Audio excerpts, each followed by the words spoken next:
Mr Deputy Speaker, Australia's counter-terrorism measures are a pivotal part of our country's greater obligation to our global community. Of enormous importance is ensuring that we prevent and suppress terrorist acts by stemming access to funds and other financial and economic resources. The recent events in Afghanistan have reminded us not only of what terrorism is capable of, but the fight against it must continue without complacency. Terrorist activity is layered in complexity and does not have an easy solution. But Australia is committed to and will continue to ensure that we starve terrorist organisations of resources that would otherwise empower them in their actions. Mr Deputy Speaker, the Charter of the United Nations Amendment Bill 2021 seeks a minor but important change in how Australia treats counter-terrorism financial sanctions listings. These listings serve to make it an offence to use or deal with the assets of or make an asset available to the listed person or entity, as well as to use or deal with a listed asset or class of asset. Mr Deputy Speaker, the bill will make these counter-terrorism sanction listings legislative instruments on the Federal Register of Legislation. Functionally, this reduces the risk of a successful legal challenge relating to the enforceability of the listings. The advice for this amendment comes from the Australian Government Solicitor and ensures optimal consistency of the process for listing persons and entities for counter-terrorism financial sanctions under the Charter of the United Nations Act. Mr Deputy Speaker, I stress that the bill does not impact the validity of any counter-terrorism listings. Instead, it allows for an increase in the enforceability of the very sanctions that protect our way of life and security for all Australians.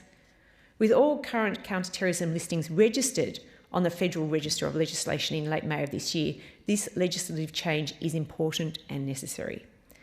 This bill hedges Australia's bets and puts beyond doubt the enforceability of listings before registration to the Federal Register of Legislation.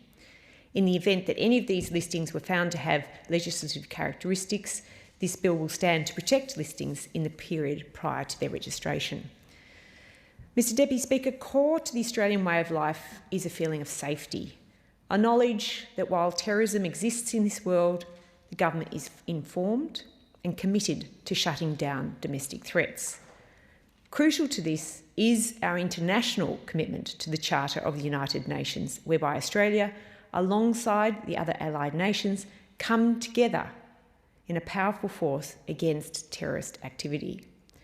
By making it an offence to deal with the listed terrorist organisations, Australians are protected from the nefarious activities of these groups, whose attacks on the innocent in the name of hate themselves threatens the freedoms we enjoy in our wonderful country. I call on all Australians to think of the heartbreaking images we have seen recently coming out of Afghanistan, particularly of those at the heavily contested Kabul airport. We've seen parents hand over their children to American forces so they can have a chance at life, knowing full well they may never see them again. We've seen individuals cling to the fuselage of departing planes on runways just to have a chance of freedom. The freedom we may take for granted in Australia. The freedom that makes Australia the very place we call home. This is a sobering reminder throughout the global pandemic that has been on our minds for the last 18 months that there are other global issues that we must keep at the forefront of our mind as both policymakers here in this place and as Australians. But Mr Deputy Speaker, now is not the time to live in the echo chamber of what matters mostly to Australians.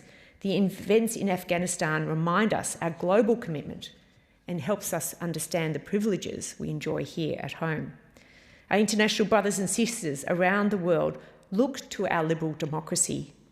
Our democracy, our freedoms, and ethical law, respect for the rule of law and for its institutions.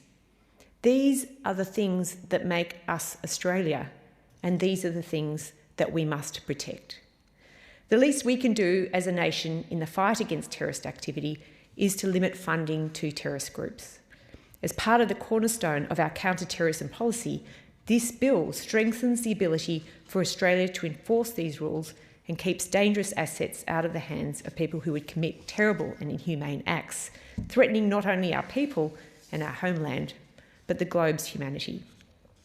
Mr Deputy Speaker, the reach of terrorist activity is something the Morrison government does not take lightly at all. In fact, the Prime Minister has already taken steps to ensure the domestic websites will not be able to host harmful and extremist contents from terrorists. This is something that as Australians I think we should all welcome and was initiated in the wake of the Christchurch terrorist attack. The Morrison government rose to tackle the issue at hand, whereby criminals were given platforms to glorify their crimes. And we watched in horror during that Christchurch terrorist attack, but I think the world looked to the Morrison government for its early initial response, and this was welcomed around the world. This act was unacceptable, and this government has seen since then the outlaw of the spread of this type of material that threatens the ability for Australians and indeed other citizens around the world to feel safe at home, at work, but also importantly online. Moreover, the Morrison government's action included establishing a 24/7 crisis coordination centre to monitor and notify relevant government agencies of online crisis events involving terrorists and extreme violent material, and will provide the E-Safety Commissioner with information to undertake rapid assessments. In addition to these measures, the Morrison government has established a task force to combat terrorist and extreme violent material online. We all know the benefits of open access internet, but it's helpful as an educational resource, it's helpful with information as we deal with things like the global pandemic that we're all facing, and it's a means of communication for those who may not be able to access it more easily, particularly in rural, remote parts of Australia. And of course, we've all relied on online open access for our entertainment through lockdowns of COVID. But Mr Deputy Speaker, the Morrison government does not view the internet as completely through rose-tinted glasses. The government recognises the possible dissemination of material allowing for extremism to cultivate and to flourish, and we have taken measures to halt this. These actions have helped secure the internet environment for all Australians. Mr Deputy Speaker, this bill cannot be simply reduced to the legislative changes before us. We must keep the bigger global picture in the front of our minds. Terrorist activity continues to flourish. The Morrison government is leading the way in restricting these groups' accesses to resources.